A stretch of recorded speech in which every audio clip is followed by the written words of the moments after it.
Hi friends, అందరికీ నమస్కారం. తీయని కథలకు స్వాగతం. ఈరోజు మనము వరాలనిచ్చు శునకము అనే జానపద కథను విందామండి. ఇది టిబెట్ దేశపు కథ. పూర్వం టిబెట్ దేశంలో ఖమ్ అనే ప్రాంతం ఉండేది. ఆ ప్రాంతంలో చైవాంగ్ అనే కుర్రవాడు ఒకడుండేవాడు. సవతి తల్లి అతన్ని సరిగ్గా చూసేది కాదు. తాను నెయ్యి, పప్పు, కూరలతో హాయిగా అన్నం తింటూ ఆ అబ్బాయికి జొన్న అంబలి పోసేది. విలువైన చీనాంబరాలు తాను ధరిస్తూ చినిగిపోయిన గుడ్డ పేలికలు ఆ అబ్బాయికి ఇస్తుండేది. దీనికి తోడు అతని చేత పనిపాటులు దండిగా చేయించేది. గొడ్ల చావిడి ఊడవడం, పుల్లలేరుకు రావడం, పొయ్యిలో నిప్పు పెట్టడం, పాలు పితకడం, పశువులను మేపడం, అన్ని పనులు పాపం ఆ కుర్రాడే చేయాల్సి వచ్చేది. అందుచేత విసుగు చెంది బ్రతికే వ్యర్థం అనుకుని నిరాశ చెందాడు. ఒకనాడు ఊరు బయట చెరువు గట్టకు వెళ్ళి ఏడుస్తూ కూర్చున్నాడు. దీనమైన అతని ఏడుపు విని చెరువులోంచి ఆ చెరువు రాజుగారి నేర్ప్య పైకి వచ్చి, అతన్ని ఎందుకు ఏడుస్తున్నావు అబ్బాయి అని ప్రశ్నించాడు. చైవాంగ్, నా కర్మానికి ఏడుస్తున్నాను బాబు. పొద్దున్న లేచింది మొదలు రాత్రి పడుకునేంతవరకు చచ్చేట్టుగా అన్ని పనులు చేయాలి. బదులుగా తినడానికి కొంత జొన్న అంబలి, కట్టుకోవడానికి చింపిరి గుడ్డలు దొరుకుతాయి. ఇది బాబు నా బ్రతుకు, ఇందుకే ఏడుస్తున్నాను అని తన దుఃఖం వెళ్ళబోసుకున్నాడు. ఆ అబ్బాయిని ఓదారుస్తూ నేర్ప్య ఇలా చెప్పాడు. పర్వాలేదులే, అధైర్యపడకు. జలరాజు గారి వద్దకు తీసుకువెళ్తానురా. కళ్ళు మూసుకో. మరలా నేను చెప్పేంత వరకు కళ్ళు తెరవద్దు సుమా. చైవాంగ్ ఒప్పుకున్నాడు. ఇద్దరూ చెరువు లోపలి భాగానికి వెళ్ళిపోయారు. నేర్ప్య చెప్పగానే చైవాంగ్ కళ్ళు తెరిచాడు. అదొక దివ్య దృశ్యము. దాని వైభవం చూసి అతను ఆశ్చర్యపడ్డాడు. కళ్ళు మిరుమిట్లు గొలిపాయి. ఒకసారి కళ్ళు నలుపుకుని తెరిచాడు. జలరాజు అతని ముందు నిలబడ్డాడు. ఎందుకు ఏడుస్తున్నావు అబ్బాయి అని అడిగాడు. అబ్బాయి మొదటి నుండి తన కథను విన్నవించుకున్నాడు. కథ విని రాజు అతనికి ఒక కుక్కను ఇచ్చి, ఓఫాబే పేరు మీద నీ దుఃఖం మర్చిపో. ఇదిగో ఈ కుక్కను తీసుకువెళ్ళు. ఇది నీకు మేలు చేయగలదు. కానీ ఒక మాట మరవరాదు. ముందు దీనికి అన్నం పెట్టిన తర్వాతనే నీవు తినాలి సిమా అని హెచ్చరించాడు. తరువాత నేర్ప్య కళ్ళు మూసుకోమన్నాడు. చైవాంగ్ కళ్ళు మూసుకున్నాడు. తెరవమన్నాడు. తెరిచాడు. ఇంతలో పూర్వం వలనే చెరువుగట్ట మీదకి వచ్చేశాడు. చైవాంగ్ అక్కడి నుండి ఆ కుక్కతో ఇల్లు చేరుకున్నాడు. కానీ మొదటి దినమే కుక్కకు అన్నం పెట్టడం మర్చిపోయి తాను ముందు తిన్నాడు. తర్వాత కాసిని మెతుకులు దానికి వేశాడు. అందువల్ల ఆ కుక్క మాయమైపోయింది. ఆ అబ్బాయి మళ్ళీ చెరువు గట్టుకు వెళ్ళి ఏడుపు మొదలుపెట్టాడు. నేర్ప్య మళ్ళా పైకి వచ్చి, మరలా ఏం కష్టం కలిగింది అని అడిగాడు. చైవాంగ్ రాజుగారు చెప్పిన మాటలు మర్చిపోయాడు. నేను ముందు అన్నం తిని తర్వాత కుక్కకు పెట్టాను. అందుకే కాబోలు అది మాయమైపోయింది. నేనిలా వచ్చాను అని జవాబిచ్చాడు. నేర్ప్య కళ్ళు మూసుకోమన్నాడు. చైవాంగ్ కళ్ళు మూసుకున్నాడు. తెరవమన్నాడు. తెరిచాడు. ఇంతలో రాజు ఎదురుగా నిలిచాడు. ఎందుకు ఏడుస్తున్నావు అన్నాడు. చైవాంగ్ ఇదివరకులాగానే జరిగిన కథ విన్నవించుకున్నాడు. మరలా ఇంకో కుక్కనిచ్చి, రాజు, ఇదిగో కుక్క, తీసుకువెళ్ళు. ఈసారి పొరపాటు చేయరాదు సుమా. ఇది ఆఖరిసారి అన్నాడు. చైవాంగ్ కుక్కని తీసుకుని ఇల్లు చేరాడు. నాటి నుండి ముందు దానికి అన్నం పెట్టి తర్వాత తాను తినేవాడు. పశువులను మేపునప్పుడు, ఇంటి వద్ద పని చేసేటప్పుడు కుక్క అతని వెంట ఉంటూ ఉండేది. దాని మూలంగా అతనికి కావలసిన వస్తువులు లభిస్తుండేవి. తినదలుచుకున్న పదార్థాలు తినేవాడు. కట్టదలుచుకున్న విలువగల దుస్తులు ధరించేవాడు. ఇలానే తను కోరిందల్లా అవలీలగా పొందుతుండేవాడు. ఈ విధంగా ఆ కుక్కే అతనికి కామధేనువు అయిందన్నమాట. ఇదంతా చూస్తూ ఉండే సవతి తల్లికి వింతగా తోచింది. ఈ అబ్బాయికి ఇవన్నీ ఎక్కడి నుండి వస్తున్నాయా అని లోపల తర్కించుకోసాగింది. ఈ రహస్యం కనిపెట్టాలని ఒక రోజున ఆ అబ్బాయిని ఇంటి వద్ద ఉంచి తాను స్వయంగా పశువులతో పొలం పోయింది. ఈ కుక్క వచ్చినప్పటి నుండి అతనికి ఏమీ లోటు జరగడం లేదు. కావాలనుకునే ప్రతి వస్తువు, ప్రతి పదార్థము వెంటనే దొరుకుతున్నాయి. ఇంతకు ఇవి ఎలా వస్తున్నాయో, ఎక్కడి నుండి వస్తున్నాయో అని అతనికే ఆశ్చర్యం కలిగింది. ఒకనాడు కుక్క రహస్యం తెలుసుకోదలచి చైవాంగ్ పైన రహస్యంగా కూర్చుని చూడసాగాడు. నిజానికి అది కుక్క కాదు. కుక్క రూపంలో ఉన్న ఓ చక్కని సుందరి. ఆ సుందరి కుక్క శరీరం తను విడచి చక్కని చుక్కలా మారింది. తొందరగా వెంటనే తన పని ఆరంభించింది. ఇది అతను చూచాడు. కుక్క చర్మము ఒక చోట పెట్టి పనిలో లీనమైపోయింది. పేడతో నేల అలికి అరచేతితో నేలను నెమ్మదిగా చరిచేసరికి పంచభక్ష పరమాన్నాలతో నిండిన పల్లాలు ఒకటి తర్వాత ఒకటి వచ్చి చేరుతున్నాయి. పైనుండి చూస్తున్న చైవాంగ్ తొందరగా దిగి వచ్చి ఆ కుక్క చర్మాన్ని మంటలో వేసి కాల్చేశాడు. అలా చేయకపోతే ఆ సుందరి మరలా కుక్కైపోతుందని అతని భయం. చర్మం కాల్చవద్దని ఆ సుందరి ఎంతో బ్రతిమాలింది. కానీ చైవాంగ్ విలిపించుకోలేదు. అంతవరకు బాగానే జరిగింది. కానీ చైవాన్కి అప్పటి నుంచి ఓ కొత్త చిక్కు వచ్చింది. కోటాధ్యక్షుని కుమారుడు ఆ సుందరిని చూస్తే ఆమెను తన భార్యగా చేసుకుంటాడేమోనన్న భయం అతన్ని బాధించసాగింది. ఆ భయాన్నించి తప్పించుకోవాలని ఆ సుందరి ముఖానికి మసిపూసి ఉంచాడు. ఇలా కొన్ని దినాలు గడిచాయి. క్రమక్రమంగా చైవాంగ్ ధనవంతుడయ్యాడు. అతడు మొదటి నుండి ఆ సుందరి అందానికి ఎంతో గర్వపడుతూ ఉండేవాడు. ఇప్పుడు ఆ నల్లని ముఖం అతడికి నచ్చడం లేదు. కాబట్టి మసి కడిగేశాడు. ఆ సుందరి అందం మీద తనకుండే గౌరవం కొద్దీ ఆమెను పోలిన ప్రతిమలను అనేకం చేయించి దారికొకటి చొప్పున నిలబెట్టించాడు. ఆఖరికి చైవాంగ్కు అందం పట్ల ఉన్న అభిమానమే అతనికి ముప్పు తెచ్చింది. కోటాధ్యక్షుని కుమారుడు షికారుకి వెళ్ళినప్పుడల్లా ఆ సుందరి ప్రతిమలను చూచి మోహితుడవుతుండేవాడు. కడకు ఆ పోలిక గల సుందరిని చేపట్టాలని ప్రతిమ బూనాడు. తన గూఢాచారుల ద్వారా జాడ తీయించి ఏదో విధంగా ఆ సుందరిని వశపరుచుకున్నాడు. చైవాంగ్కు మితిలేని కోపం కలిగింది. కోటాధ్యక్షుని మీద కక్ష కట్టాడు. ధనబలంతో ప్రజలను తన పక్షం చేసుకోవాలనుకున్నాడు. కానీ దలిచిందొకటైతే దైవం తలిచింది వేరొకటి అన్నట్లయింది. కాస్త ధనానికి ఆశపడి కోటాధ్యక్షునికి విరోధిగా చేసుకోవడానికి ప్రజలు ఎవరూ అంగీకరించలేదు. చైవాంగ్ ధైర్యం కోల్పోయాడు. మరలా అదే చెరువు గట్టుకు చేరి ఏడుస్తూ కూర్చున్నాడు. ఏడుపు విని మరలా నేర్ప్యా గట్టుకు వచ్చి మరలా ఏం కష్టం కలిగింది అని అడిగాడు. రాజుగారిచ్చిన కుక్క తన రూపం విడిచి అపూర్వ సుందరిగా మారిపోయింది. ఆ సుందరిని చూసి మోహితుడై కోటాధ్యక్షుని కుమారుడు బలవంతంగా లాక్కుపోయాడు అని చైవాంగ్ చెప్పాడు. నేర్ప్యా మొదటిలాగానే చైవాంగ్ను తన రాజుగారి వద్దకు తీసుకువెళ్ళాడు. రాజుగారు కళ్ళ వెంట నీళ్లు కారుస్తున్నావు ఎందుకు అని అడిగాడు. చైవాంగ్ ఇదివరకు లాగానే తన కథ విన్నవించుకుని సైన్యం కావాలన్నాడు. డబ్బా ఒకటి చేతికిచ్చి, రాజుగారు, ఇదిగో ఈ డబ్బా తీసుకో. నీకు కావాల్సినంత సైన్యం ఈ డబ్బాలో నుంచి వస్తుంది. యుద్ధభూమికి తీసుకువెళ్ళు. దీని మూత తీసి కొట్టాలి అను. ఇంకో చిన్న బుడ్డి కూడా ఇచ్చి దీన్ని ఎత్తైన కొండ మీదికి తీసుకెళ్ళి మూత తెరిచి ముంచేయాలి అను అని చెప్పాడు. చైవాంగ్ డబ్బా బుడ్డి తీసుకొని ఇంటికి వచ్చి కోటాధ్యక్షుని కుమారునికి ఈ విధంగా కబురు పంపాడు. సాధ్యమైనంత తొందరగా నా సుందరిని నాకు ఇచ్చేయవలసింది, లేని ఎడల నీ మీద దాడి చేస్తాను. ఈ కబురు వినగానే కోటాధ్యక్షుని కుమారుడు వేల కొలది సైనికులను అస్త్రశస్త్రాలతో చైవాంగ్ మీదికి యుద్ధానికి పంపించాడు. చైవాంగ్ తొందరగా కొండ శిఖరం ఎక్కి డబ్బా మూత తీసి కొట్టాలి అన్నాడు. అనడమే తడువుగా అంతులేని సైన్యం డబ్బా నుండి బయటపడి శత్రుసేనను హతమార్చసాగింది. శత్రు సైన్యం సగానికి లోపుగా మిగిలినప్పుడు చైవాంగ్ తన సైన్యాన్ని పిలిచి డబ్బా దాచిపెట్టాడు. తరువాత బుడ్డి మూత తీసి ముంచేయాలి అన్నాడు. వెంటనే అందులో నుండి పెద్ద జల ప్రవాహం వచ్చి శత్రుసేనల్ని ఒక్కసారిగా ముంచేసింది. ఆ ప్రవాహంలో సైన్యంతో పాటు కోటాధ్యక్షుడు అతని అందరూ కొట్టుకుపోయారు. తరువాత చైవాంగ్ కోటలోని సుందరిని తెచ్చుకొని తన భార్యగా చేసుకున్నాడు. ఆ డబ్బా బుడ్డి జలరాజుకి తిరిగిచ్చేశాడు.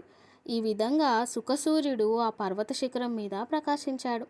కష్టం కల్మషం ఆ ప్రవాహంలో కొట్టుకుపోయింది. కథ అయిపోయింది ఫ్రెండ్స్. మరొక కథ 12 సోదరులు.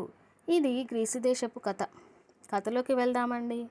అనగనగా ఒక రాజు ఉండేవాడు. అతనికి అందమైన ఒక రాణి ఉండేది. వారు ఆనందంగా కాలం గడుపుతూ ఉండగా కొంతకాలానికి 12 కొడుకులు పుట్టారు. స్త్రీ సంతానం బొత్తిగా లేదు. దేవుని దయ వల్ల 13వ సంతానం కలగబోతోందనగా కొద్ది దినాలకు ముందు రాజు రాణితో, ఈసారి మనకు పుత్రిక పుట్టిందా 12 కొడుకుల్ని చంపేస్తాను, లేకపోతే కూతురు నా రాజ్యానికి ఉత్తరాధికారి కాలేదు అన్నాడు. ఆ మాట వినగానే రాణికి ఎక్కడ లేని దుఃఖం కలిగింది. ఎప్పుడు చూచినా కంటతడి పెట్టుకుంటూనే ఉండేది. కడసారి కొడుకు చిన్నవాడవడం చేత ఎప్పుడు తల్లి దగ్గరే ఉండేవాడు. చిన్నవాడి పేరు బెంజమిన్. తల్లి విచారంగా ఉండడం చూసి, అమ్మా, నీవెందుకు ఎప్పుడు దుఃఖిస్తుంటావు? ఎందుకు అని అడిగాడు. నాయన, తల్లి కండ్ల నీరు తుడుచుకుంటూ, అది నీకు చెప్పదగినది కాదు అన్నది. బెంజమీను చెప్పమని మొండు పట్టు పట్టేసరికి తల్లి చెప్పక తప్పింది కాదు. తల్లి ద్వారా సంగతి తెలుసుకుని బెంజమిన్ ఇలా అన్నాడు. అమ్మా, నీవు చింతపడవద్దు. మమ్ము మేము కాపాడుకోగలము. ఎక్కడికైనా దూరదేశం పారిపోతాం. అవును, తల్లి అన్నది. మీరు 12 అడవిలోకి వెళ్ళిపోండి. అక్కడ ఒక ఎత్తైన వృక్షం ఎక్కి రోజు రాజభవనం వైపు చూస్తూ ఉండండి. మీకు తమ్ముడు కలిగితే భవనం మీద తెల్ల జెండా ఎత్తిస్తాను. అది చూసి మీరు ఇంటికి తిరిగి రావచ్చు. ఒకవేళ చెల్లెలు పుడితే ఎర్ర జెండా ఎత్తిస్తాను. అది చూచి మీరు మరీ దూరంగా వెళ్ళిపోవచ్చును. తరువాత తల్లి ఆశీర్వాదం పొంది 12 మంది సోదరులు అడవికి వెళ్ళిపోయారు. అక్కడ ఒకరి తర్వాత ఒకరు చెట్టు ఎక్కి చూడవలెనని వంతులు వేసుకున్నారు. రోజుకొకరు చొప్పున ఒక చెట్టు ఎక్కి రాజభవనం వైపు చూడసాగారు. దాని ప్రకారంగా 11 దినాల పిమ్మట కడసారివాడు బెంజమిన్ వంతు వచ్చింది. అతడు ఆ దినం ఆ వృక్షం ఎక్కి రాజభవనం వైపు చూడసాగాడు. కొంతసేపు బాగా తేరిపార చూడగా అతనికి ఎర్ర జెండా కనిపించింది. తమకు అరిష్టమైన ఈ కబురును బెంజమిన్ ద్వారా వినగానే మిగతా అన్నలకు విపరీతంగా కోపం కలిగింది. ఒక్క కూతుర్ని గురించి ఇంతమంది ప్రాణాలు తీయడమా? దీనికి బదులుగా మనకు కనిపించిన ఆడపిల్లనెల్లా నరికివేస్తామని శపథం చేశారు. పిమ్మట ఆ సోదరులు అడవిలో బాగా లోపలికి చొచ్చుకుపోయారు. వెళ్ళగా ఒక చోట వారికి ఒక కుటీరం కనిపించింది. అది ఖాళీగా ఉండడం చూసి అందులోనే ఉండసాగారు. తమ్ముడు బెంజమీను కుటీరానికి కాపలా ఉన్నాడు. మిగతా అన్నలు ఆహారం సేకరించడానికి వెళ్ళారు. కాలచక్రపు గతి అతి వేగమైంది. 12 మంది సోదరులకు ఆ కుటీరంలో 10 ఏళ్ళు గడిచిపోయాయి. అక్కడ రాజభవనంలో చెల్లెలు పుట్టి పెరుగుతున్నది. ఆమె సుగుణాల కుప్ప, సౌందర్య రాశి, నొసట నక్షత్రంతో చూడ చక్కని బొమ్మలా ఉన్నది. ఒకనాడు ఏదో ఉత్సవం నిమిత్తం రాజభవనం శుభ్రపరుస్తుండగా చిన్నవి 12 చొక్కాలు దండం మీద ఆ అమ్మాయికి కనిపించాయి. వెంటనే తనకు కలిగిన సందేహం తల్లి దగ్గర ఇలా ప్రకటించింది. అమ్మా, ఇంత చిన్న చొక్కాలు ఎవరివే? నాన్నగారివైతే కాదు. నాన్నకవి సరిపోవు. మరి ఎవరివై ఉంటాయి? తల్లి పెద్ద నిట్టూర్పు విడిచి, నా చిట్టి తల్లి, ఇవి నీ 12 మంది అన్నలవి అన్నది. 12 మంది అన్నలా? కూతురు ఆశ్చర్యచకితురాలై అడిగింది. నిజమేనా? నేను ఇంతవరకు చూడలేదే. ఎక్కడున్నారు? దేవుడికెరుక, తల్లి దగ్ధకంఠంతో చెప్పింది. బిడ్డలు ఎక్కడ ఉన్నారో తర్వాత జరిగిన కథ అంతా కూతురికి వివరంగా చెప్పింది తల్లి. అయితే అమ్మ, నీవు ఏడవకు. సంగతి విని కూతురు అన్నది. నేను నా 12 మంది అన్నలను వెతికి తెస్తాను చూడు. మరునాడు 12 చొక్కాలు పట్టుకొని రాజకుమారి అడవికి వెళ్ళింది. దినమంతా తిరిగి కడకు సాయంత్రం అన్నలున్న కుటీరం చూడగలిగింది. కుటీరంలోకి ప్రవేశించబోతుండగా బెంజమిన్ అడ్డుపడి, ఎవరు నీవు? ఎక్కడి నుండి వచ్చావు అని ప్రశ్నించాడు. నేనొక రాజపుత్రికను అని రాజకుమారి చెప్పింది. నా 12 మంది అన్నల్ని వెతుకుతున్నాను అని బెంజమిన్కి ఆ 12 చొక్కాలు చూపించింది. ఆమె తన చెల్లెలని తెలుసుకొని అపరిమిత ఆనందంతో, నేను నీ చిన్న అన్నను, బెంజమిన్ నా పేరు అన్నాడు. అన్నా చెల్లెలు ఒకరినొకరు కౌగిలించుకున్నారు. సంతోషంతో వారి కళ్ళు చెమ్మగిల్లాయి. చెల్లి, సంతోషం కాస్త శాంతించిన తర్వాత బెంజమిన్ అన్నాడు, ఒక్క సంగతి విను. ఒక్క ఆడపిల్లను గురించి మేం 12 రాజభవనం విడవవలసి వచ్చింది. అందుచేత కనిపించిన ఆడపిల్లలనెల్లా నరికివేయాలని శపథం చేసుకున్నాం. రాజకుమారి అన్నకు ఇలా జవాబిచ్చింది. అయితే మృత్యువును సంతోషంగా స్వీకరిస్తాను. నా ఒక్క మృత్యువు వల్ల 12 మంది ప్రాణాలు నిలుస్తాయి. కాదు, బెంజమిన్ అన్నాడు. అది ఎన్నటికీ కాదు. నీవు ఈ పెట్టెలో దాక్కో. అన్నలు వచ్చిన తర్వాత వారితో నేను మాట్లాడుతాను. రాజకుమారి బెంజమిన్ చెప్పిన ప్రకారం దాక్కుంది. చీకటి పడగానే అన్నలు వేట నుండి వచ్చారు. అంతా అన్నం తింటున్నారు. అప్పుడు ఈవేళ క్రొత్త సంగతులు ఏమిటి? అందులో ఒక అన్న అడిగాడు. ఆ, బెంజమిన్ జవాబిచ్చాడు. కానీ మొదట కనిపించిన అమ్మాయిని రక్షిస్తామని శపథం చేస్తేనే చెప్తాను. సరే, రక్షించడం ఏమిటి? ఆమె వంటి మీద ఈగనైనా వాళ్ళనివ్వం. త్వరగా చెప్పు అన్నారు అన్నలు అందరూ. మన చెల్లెలు ఇక్కడే ఉంది అంటూ బెంజమిన్ పెట్టె మూత తెరిచాడు. చూడముచ్చటగా కలకలలాడుతూ రాజకుమారి బయటికి వచ్చింది. ఆమె రాజదుస్తులు ధరించింది. నొసట నక్షత్రం తలతలలాడుతుంది. ముద్దులొలికించే ఆ ముఖం ఎంతో సుందరంగా ఉంది. చెల్లెల్ని చూడగానే అన్నలు ఆనంద సాగరంలో తేలిపోయారు. కౌగిలించుకొని ఎంతో గారాబంగా ముద్దులు పెట్టుకున్నారు. రాజకుమారి అన్నల దగ్గర ఉంటూ వారికి ఇంట్లో పనుల్లో సాయపడసాగింది. ఆ కుటీరం పక్కనే ఒక చిన్న పూలతోట ఉంది. అందులో 12 లిల్లీ పువ్వులు చక్కగా వికసించాయి. రాజకుమారి ఆ పువ్వులు కోసి అన్నల చొక్కాలలో పెట్టినా బాగుండునని తలచి పూలను తుంచింది. తుంచడంతోనే తన 12 మంది అన్నలు 12 రాజహంసలుగా మారి ఆకాశానికి ఎగిరిపోయారు. పూలతోట మాయమైపోయింది. అడవిలో రాజకుమారి ఒంటరిదైపోయింది. ఎటు చూచినా ఎవరూ తోడులేరు. ఒంటరిగా దుఃఖిస్తున్న ఆ అమ్మాయికి ఒక ముసలమ్మ కనిపించింది. నా చిట్టి, ముసలమ్మ అన్నది. నిన్ను ఆ పూలెవరు కోయమన్నారమ్మా? నీకు తెలియదు కానీ ఆ పూలే నీ 12 అన్నలు. ఇక నీ అన్నలు నీకు దక్కరు. రాజకుమారికి ఆశ్చర్యం కలిగింది. తన తెలివి తక్కువతనంకి ఏడవడం మొదలుపెట్టింది. ఏడుస్తూనే, ముసలమ్మ, మా అన్నలు మరలా దక్కే ఉపాయం లేదా అని అడిగింది దీనంగా. చాలా కష్టం, ముసలమ్మ జవాబిచ్చింది. వారి అసలు రూపాలు దొరకడం కష్టం. కానీ ఒకే ఒక ఉపాయం ఉంది. 7 ఏళ్ల పాటు మౌనవ్రతం పట్టాలి. పన్నెత్తి పలకరాదు, నోరు విప్పి నవ్వరాదు. అంత పట్టుదలగా చేయాలి. ఇందులో ఏమాత్రం పొరపాటు జరిగినా నీ అన్నల ప్రాణాలు పోయినట్టే. జాగ్రత్త. రాజకుమారి అన్నలను మరలా బ్రతికించుకోవాలనే కోరికతో ఆ కఠిన వ్రతం సంకల్పించుకుంది. దగ్గర ఉన్న ఓకు వృక్షం ఎక్కి అక్కడ దినమంతా నూలు వడుకుతూ కాలక్షేపం చేయసాగింది. ఈ విధంగా రోజులు గడిచిపోతున్నాయి. ఒకనాడు రాజకుమారుడు వేట కోసం వచ్చి తిరిగి అలసిపోయి సేద తీర్చుకొనుటకు ఆ వృక్షం కింద విశ్రమించసాగాడు. కొంతసేపటికి రాజకుమారుడు వృక్షంపై నూలు వడుకుతున్న రాజకుమార్తెను చూసి ఆమె చక్కదనానికి మోహితుడయి వృక్షం ఎక్కి ఆమెతో వివాహ ప్రస్తావన చేశాడు. రాజకుమారి అంగీకార సూచనంగా తల ఊపింది. తరువాత రాజకుమార్తెను చెట్టు దింపి తన గుర్రం మీద రాజకుమారుడు ఇంటికి తీసుకువచ్చాడు. ఇంటి వద్ద పెద్ద ఉత్సవాలతో ఊరేగింపులతో వారి వివాహం జరిగింది. ఆ దంపతుల రోజులు హాయిగా గడిచిపోతున్నాయి. కానీ రాజకుమారి మాత్రం పలకదు, నోరు విప్పి నవ్వదు. ఇలా ఉండగా కొంతకాలానికి రాజమాతకు తన కోడలి మూగనోము ఎంతమాత్రమూ నచ్చలేదు. ఆమె చాలా దుర్మార్గురాలు. ఒకసారి కొడుకుతో, ఏమిరా నాయనా, ఉండి ఇలాంటి పిల్లని తెచ్చావు. పోనీ మాటలకు మూగదనుకుంటే కాస్త నవ్వనన్నా నవ్వదెట్రా? కర్మ, ఇలాంటి నంగనాచి వాళ్ళను ఎంత మాత్రం నమ్మకూడదు. నా మాట విను నాయనా అన్నది. కొడుకు తల్లి కపట పన్నాగాలను ఆరంభంలోనే నమ్మలేదు. కానీ కొంతకాలానికి నిజమే కాబోలుననుకొని భ్రమపడ్డాడు.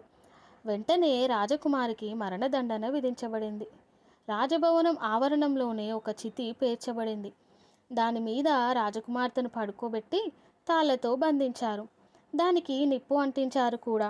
అప్పుడే ఆ అమ్మాయి 7 ఏళ్ల మౌనవ్రతం గడుపు సమాప్తికి వచ్చింది. అది అంతిమ ఘడియ. అందుచేత ఆ రాజభవనపు వాకిట్లో 12 రాజహంసలు వచ్చి వాలాయి. భూమి మీద పాదములు మోపగానే రాజహంసలు యథాప్రకారంగా రాజకుమారులుగా మారిపోయారు. ఆ 12 రాజకుమారులు ఆ రాజకుమారి అన్నలే కాబట్టి వెంటనే చితిలోని కట్టెలు ఇటు అటు లాగివేసి నిప్పులు ఆర్పివేసి చెల్లెల్ని రక్షించారు. గారాబంతో ముద్దులిడుకున్నారు. ఆ దినం రాజకుమార్తె పన్నెత్తి పలికింది, నోరు విప్పి నవ్వింది. తన భర్తకు తన మౌనవ్రతాన్ని గురించి చక్కగా తెలియపరిచింది. రాజకుమారుడు తన తెలివి తక్కువతనానికి చింతించాడు. అప్పుడు మరలా రాజకుమార్తెకు రాజకుమారునికి 12 అన్నల సమక్షంలో వైభవంగా పెళ్లి జరిగింది. వారి రోజులు 3 పువ్వులు 6 కాయలుగా గడిచిపోతున్నాయి. మరొక కథ, సోనియా 12 మాసాలు. ఉత్తర రష్యాలో ఒక అడవికి దగ్గరగా ఒక ఊరుండేది. ఆ ఊరిలో ఒక మనిషి ఉండేవాడు. అతనికి ఒకగానొక కూతురు, పేరు సోనియా. కొంతకాలానికి ఆ పిల్ల తల్లి చనిపోయింది. తండ్రి ఒక విధవామెను పెళ్లి చేసుకున్నాడు. ఆమెకు ఒక కూతురు పుట్టింది. ఆ కూతురి పేరు నతాషా. తల్లి బిడ్డల స్వభావం చాలా చెడ్డది, పరమ దుష్టులు. సోనియాను ఎప్పుడూ బాధ పెట్టడమే వారి పని. దినమంతా సోనియాతో ఏదో ఒక పని చేయిస్తుండేవాళ్ళు. వాళ్ళు మాత్రం పూచిక పుల్ల కదిల్చేవారు కాదు. సోనియాకు తినడానికి సరైన అన్నం కానీ, కట్టడానికి సరైన బట్టలు కానీ లభించేవి కావు. తండ్రి భార్య అంటే భయపడేవాడు. అందుచేత అతడు ఆమెను పన్నెత్తి మాట అనలేకపోయాడు. ఒక దినం మంచు దట్టంగా కురుస్తుంది. చలి కూడా తీవ్రంగానే ఉంది. అది శీతాకాలం. సవతి తల్లి సోనియాను పిలిచి, తొందరగా అడిగి వెళ్ళి స్ట్రాబెర్రీలను ఏరుకురా అని ఆజ్ఞాపించింది. అది స్ట్రాబెర్రీలు కాచే కాలం కాదు. అందువల్ల సోనియా, అమ్మ, ఇది స్ట్రాబెర్రీల కాలం కాదు, నేను ఎక్కడి నుండి తెచ్చేది అన్నది సవతి తల్లితో. కానీ ఆ మాట సవతి తల్లి చెవిన పెట్టలేదు. సోనియాకు బుట్ట చేతికిచ్చి బలవంతంగా వెళ్ళమంది. సోనియా పండ్ల కోసం బయలుదేరింది. అది చలికాలం. స్ట్రాబెర్రీలు ఎక్కడ దొరుకుతాయి? తిరుగుతూ తిరుగుతూనే పొద్దు ఊకిపోయింది. మరీ చీకటి పడితే దారిలో తోడేళ్ల భయం. అందుచేత సోనియా సంధ్య వెలుగు ఉండగానే ఇల్లు చేరాలని తొందరగా అడుగులు వేయసాగింది. కానీ పాపం దారి తప్పి అడవిలో చిక్కుకొని అక్కడ ఎవరూ తోడులేక ఏడవసాగింది. ఇంతలో కొంత దూరాన వెలుతురు చూసి కాస్త ధైర్యం తెచ్చుకుంది. సోనియా ఆ వెలుతురున్న చోటుకి చేరుకుంది. అక్కడ పెద్ద మంట మండుతుంది. దాని చుట్టూ 12 మంది పెద్ద మనుషులు కూర్చొని చలి కాచుకుంటున్నారు. ఆ అమ్మాయి వారిని సమీపించగానే వారిలో పెద్దతను, బిడ్డ, నీవెవరు, ఎందుకు వచ్చావు అని అడిగి అమ్మాయిని మంట వద్ద కూర్చోబెట్టుకున్నాడు. కొంతసేపు ఆగి ఆ అమ్మాయి, నా సవతి తల్లి కోసం స్ట్రాబెర్రీలు వెతకడానికి వచ్చాను అని తన కథను వివరంగా చెప్పింది. ఆ 12 మంది మామూలు మనుషులు కారు. వారే 12 మాసాలు. అవి ఈ రూపంలో ఉంటున్నాయి. వారిలో ఒకని చేతిలో రాజదండం ఉంది. అతని పేరు పుష్యమాసం. అతని రాజ్యమే అప్పుడు నడుస్తుంది. అమ్మాయి కథ విని పుష్యమాసపు తన చేతి రాజదండము చైత్రమాసం చేతిలో పెట్టి, కొంతసేపు నీవు రాజ్యం చెయ్యి అన్నాడు. రాజదండం చెయ్యి మారడంతోనే మంచు కరిగిపోయింది. స్ట్రాబెర్రీలు బయటపడ్డాయి. సోనియా వాటిని బుట్టలో నింపుకొని వారికి నమస్కారం చేసి ఇల్లు చేరుకుంది. తరువాత రాజదండం తిరిగి పుష్యమాసం తీసుకున్నాడు. ఋతువుగాని ఋతువులో సోనియా ఇంత మంచి స్ట్రాబెర్రీలు తెచ్చినందుకు సవతి తల్లి ఆశ్చర్యపడింది. ఆ కాలంలో పళ్ళు దొరకవని తల్లికి తెలుసు. కానీ ఆ వంక మీదైనా సోనియా అడవికి వెళితే అక్కడ ఏ తోడేలన్నా తినేస్తుందని సవతి తల్లి ఉద్దేశం. ఆ ఉద్దేశంతోనే పంపింది. కానీ అనుకున్న దానికి వ్యతిరేకంగా జరిగినందుకు సవతి తల్లి నొచ్చుకుంది. ఇలా కొన్ని దినాలు గడిచాయి. తల్లి కూతురు కలిసి మరొక కుట్ర పన్నారు. ఈసారి పొగడ పువ్వులు తెమ్మన్నారు. అవి వసంత ఋతువులో కానీ దొరకవు. అయినా పాపం సోనియాకి వెళ్ళక తప్పింది కాదు. ఏడుస్తూ ఏడుస్తూ అడవిలో ఇదివరకు వెళ్ళిన చోటుకే వెళ్ళి, ఓ 12 మాసాల్లారా, దయచేసి పొగడ పువ్వులు ఇయ్యరు అని గట్టిగా అరిచింది. పిల్ల పిలుపు వినగానే 12 మాసాలు మనుష్య రూపంలో వచ్చి నిలబడ్డాయి. సంగతేమిటని అడిగారు. పిల్ల వచ్చిన సంగతి చెప్పింది. ఈసారి పుష్యమాసం తన రాజదండాన్ని మరలా చైత్రమాసానికిచ్చి, కొంతసేపు నువ్వు రాజ్యం చెయ్యి అన్నాడు. రాజదండం చెయ్యి మారేసరికి వసంత ఋతువు వచ్చింది. ప్రకృతి కలకలలాడుతూ పొగడ పువ్వులతో నిండిపోయింది. సోనియా బుట్ట నిండా పువ్వులు నింపుకొని వారికి నమస్కరించి ఇల్లు చేరింది. ఈసారి సవతి తల్లికి మరింత ఆశ్చర్యం కలిగింది. అడవిలో ఈ పిల్లకెవరో సహాయపడుతున్నారని అనుమానపడింది. ఆ రహస్యం తెలుసుకోవడానికి ఒకనాడు తన కూతురు నటాషాను అడవికి పంపింది. నటాషా అడవికి వెళ్ళింది. అక్కడ ఆ 12 మంది కనిపించారు. నీవెవరు, ఎందుకు వచ్చావు అని అడిగారు. నటాషా ఏదో కొంటిగా జవాబిచ్చింది. దాంతో పుష్యమాసానికి కోపం వచ్చి ఒక్కసారిగా మంచు కురిపించేశాడు. నటాషా ఆ చలికి తట్టుకోలేక చనిపోయింది. ఎంతసేపటికి కూతురు రాకపోవడం చూసి తల్లి స్వయంగా వెతకడానికి వెళ్ళింది. అడవిలో తిరుగుతూ ఉండగా ఒక పెద్ద పులి ఆమెను చంపి తినేసింది. ఈ విధంగా నటాషాకు, తల్లికి వారి దుష్టతనానికి తగిన శాస్తి జరిగింది. సోనియా తన తండ్రి వద్ద సుఖంగా ఉంటుంది. కొంతకాలానికి ఒక రాజకుమారుడు వేటకు వచ్చి తిరుగుతూ ఉండగా అడవిలో పొద్దు తిరిగిపోయింది. అందుచేత ఆ పక్కనున్న గ్రామంలో సోనియా ఇంటి వద్ద ఆ రాత్రి విశ్రమించాడు. తల్లి లేని పిల్ల సోనియా ఆ రాత్రి తనకు చేసిన అతిథి సత్కార్యమునకును పరిచర్యకు రాజకుమారుడు ఆశ్చర్యపడ్డాడు. ఆమె తెలివితేటలకు మెచ్చుకున్నాడు. ఆఖరికి ఆమె తండ్రిని అడిగి రాజకుమారుడు సోనియాను వివాహమాడాడు. ఆ రోజు నుంచి వారిద్దరూ సుఖంగా ఉంటున్నారు. కథ అయిపోయింది ఫ్రెండ్స్. మొదటిసారిగా ఎవరైనా మన ఛానల్ని చూస్తున్నట్లయితే ప్లీజ్ లైక్ చేసి, షేర్ చేసి, సబ్స్క్రైబ్ చేసుకోండి. Thank you.